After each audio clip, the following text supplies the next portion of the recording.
Olá pessoal, tudo bem? Aqui é o professor Marcos Severo com a parte 3 da aula de Marketing Analytics. Nessa parte 3 é uma parte mais metodológica e eu vou discutir os problemas empíricos decorrentes do uso do Marketing Analytics. Detalhar algumas relações esperadas entre variáveis de marketing, como por exemplo o preço, e variáveis dependentes nos modelos de Marketing Analytics, como por exemplo as vendas. Quem não acompanhou a última aula, eu resgato o slide que mostra a estrutura empírica para se compreender o Market Analytics, e a estrutura empírica é a análise de regressão. O que é a análise de regressão? A análise de regressão é uma estrutura funcional. Eu tenho uma variável y, uma variável dependente, que, conforme eu discuti nas aulas, ela pode ser individual ou empresarial agregada, que se refere a marketing, e eu tenho um grupo de variáveis explicativas do lado de cada equação, que são as variáveis x,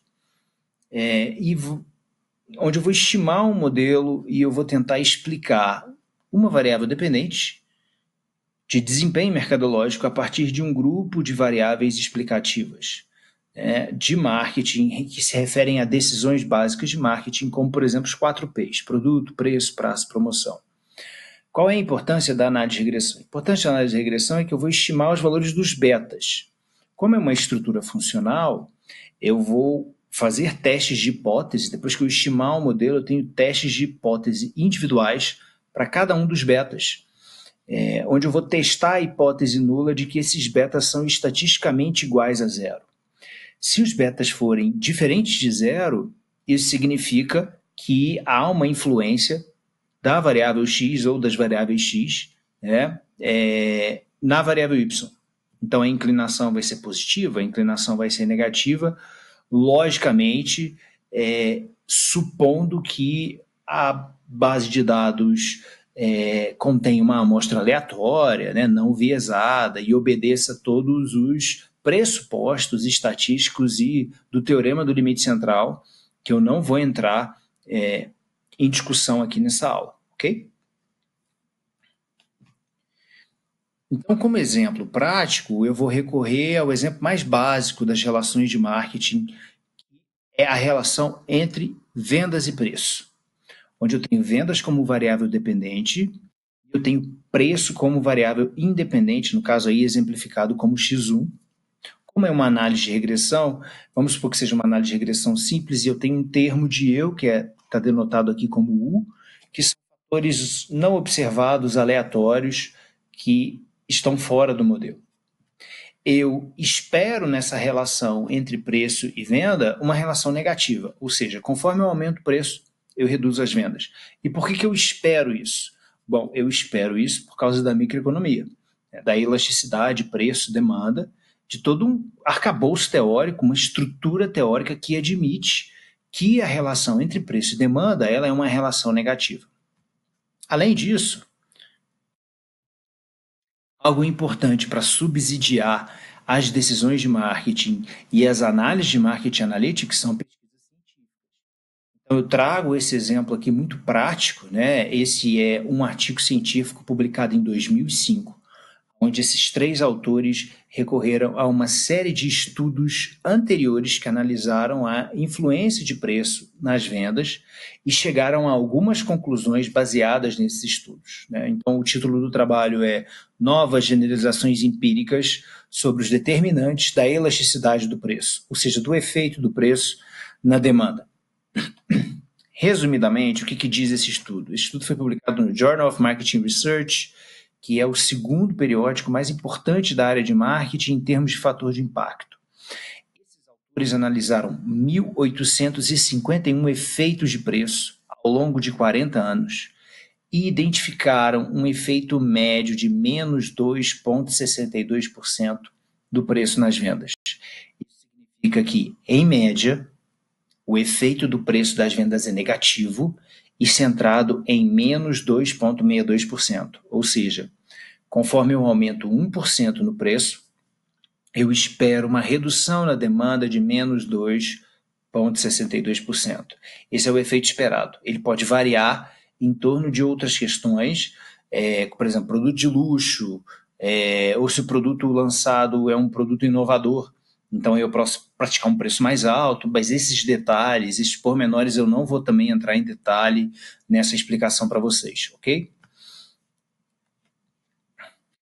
Beleza, para ficar mais claro, essa é a distribuição dos efeitos de preço que esses três autores consolidaram, né? Então, vocês podem observar que é uma distribuição assimétrica, e ela varia de valores extremamente negativos aqui embaixo, ó, menos 12 a menos 18,90, até valores um pouco positivos. Lá em cima eu tenho 2,01 e 4, né? Mas majoritariamente a maioria dos registros de preço são negativos. A altura da barra, a altura das barras aqui, elas denotam a quantidade de estudos que eles consolidaram nesse intervalo. Então, por exemplo, eu vou pegar o topo apenas para melhorar a visualização aí. Essa barra mais alta aqui, ó, significa que eles identificaram 468 estudos sobre o efeito do preço nas vendas, e esses efeitos giraram em torno de menos 2, quer dizer, menos 2,99 até menos 2. Isso quer dizer que quando eu estimo, se eu tenho uma base de dados, onde eu tenho na coluna A, por exemplo, as vendas de um produto ao longo do tempo, e na coluna B, o preço médio desse produto ao longo do tempo, vamos supor que sejam meses, quando eu estimar um modelo de análise de regressão, onde eu quero identificar o efeito médio do preço nas vendas, eu espero que esse efeito seja negativo, e mais ou menos em torno de menos 2,62.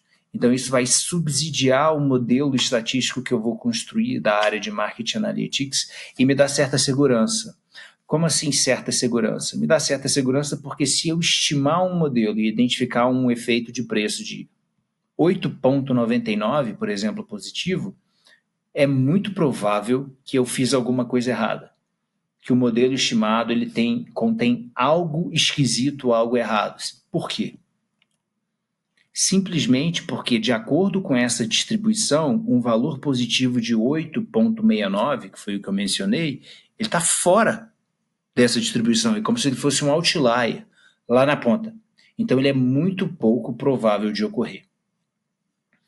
Eu trouxe esses exemplos aqui para vocês que estão acompanhando o vídeo, para deixar bem claro e quando você trabalha com Marketing Analytics, não é só simplesmente apertar botão e estimar um modelo, mas compreender o que você pode esperar da base de dados que você tem. Uma outra questão muito importante na análise de regressão aplicada no Marketing Analytics é a questão de como os dados foram gerados. Aqueles dados que foram entregues a você, a quem vai analisar o modelo, né? Como que eles foram gerados. Eu vou dar um exemplo prático. Vamos supor que eu pegue uma base de dados de preços de quartos de hotéis ao longo do tempo e vendas médias, ou seja, desses quartos de hotéis, de uma rede de hotéis ao longo do tempo. E aí eu vou estimar um modelo de efeito médio do preço nas vendas. Só que a pessoa que me entrega essa base de dados, ela não me informa que essa série de preços e vendas, elas se referem a um período gigante, aonde, por exemplo, ocorreram feriados ou um período de final de ano, aonde normalmente o preço praticado é mais alto. O que eu estou querendo dizer? O que eu estou querendo dizer é que em marketing o comportamento dos gestores ele é estratégico, né? Então, se eu sou proprietário do hotel e eu estou em alta temporada e eu sei que vai ter mais demanda, ou seja, eu sei que vai ter mais venda, eu aumento o preço. Então, se uma pessoa pega essa base de dados de preço nas vendas e ela estima um modelo para identificar a influência do preço nas vendas, e isso não é avisado para ela, e ela não controla essa relação, ela não inclui uma variável de controle para sinalizar períodos de feriado e períodos fora de feriado, por exemplo, ela ou vai achar um efeito positivo do preço nas vendas, que não faz sentido, que não corresponde à realidade, ou ela vai achar um efeito menos negativo do que é na realidade. Simplesmente porque existe um fator não observado aqui, ó, que está no termo de erro da regressão, que possui uma correlação com o preço. Formalizando de maneira prática, o proprietário do hotel ele sabe que vai ocorrer um feriado, isso está aqui, e aí o que ele faz? Ele aumenta o preço, porque em feriados a demanda tende a ser mais alta. Esse problema ele é muito comum na área de Marketing Analytics e também com quem trabalha com base de dados, e ele é formalmente definido como endogeneidade. Então, provavelmente quem está acompanhando aqui o vídeo conhece estatística a partir da econometria, essa nomenclatura não vai ficar muito estranha, né? Então, endogeneidade é formalmente definida como a correlação entre uma variável explicativa do seu modelo e o termo de erro da regressão. De forma visual, qual que é a implicação disso para a estimação do modelo em Market Analytics? Eu estime um modelo do efeito no preço nas vendas. No caso, 2 modelos aí como a gente tem nessa figura. Aqui no eixo vertical eu tenho as vendas, no eixo horizontal eu tenho preço. Cada ponto desse é um preço e uma venda, que é um valor de venda, né, em reais ou em dólares, correspondente a esse preço definido. Essa linha que não é pontilhada é o modelo de OLS, ou seja, é um modelo de mínimos quadrados ordinários de análise de regressão. E o que significa isso? Por que mínimos quadrados ordinários? Eu vou estimar, na verdade, o software estima uma reta, que é a reta que melhor se ajusta aos dados. E a reta que melhor se ajusta aos dados é a reta que tem a menor distância possível daqueles dados. Só que esse modelo aqui, ele está errado, entre aspas. Ele está errado porque ele foi estimado sem a informação dos feriados. Então, essa reta ela é menos inclinada do que ela deveria ser. Como a gente observa nessa reta aqui tracejada, que seria o modelo real, ou seja, quando eu controlo o efeito do preço nas vendas, eu tenho uma inclinação diferente. Muito provavelmente o efeito do preço aqui é maior quando eu controlo essa relação, justamente porque eu tive mais informações acerca das variáveis que incluem no modelo, as variáveis que devem ser incluídas no modelo. Ok? Então, para concluir o raciocínio dessa aula 3, que foi mais metodológica de Market Analytics, então, problemas como esse, eles são comuns em estudos de Market Analytics, devem ser levados em consideração, e as estimações de modelos, sem que se conheça a realidade com que os dados foram gerados, os pressupostos de decisão dos gestores, eles distorcem as estimativas dos parâmetros dos modelos, em função das variáveis omitidas. Quando eu trabalho com data science, quando eu trabalho com análise de regressão, com estatística, eu quero identificar os melhores estimadores possíveis para identificar a influência média da variável X na variável Y ou das variáveis X na variável Y. Uma sugestão na estimação de modelos é sempre encontrar um número razoável de variáveis de controle, no exemplo aí descrito, a questão do feriado, que vão controlar a relação entre as variáveis explicativas e a variável dependente. E um exemplo prático da importância do problema.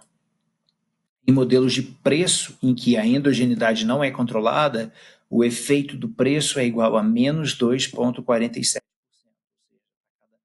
Decréscimo de 1% no preço, eu tenho um decréscimo de 2,47% nas vendas.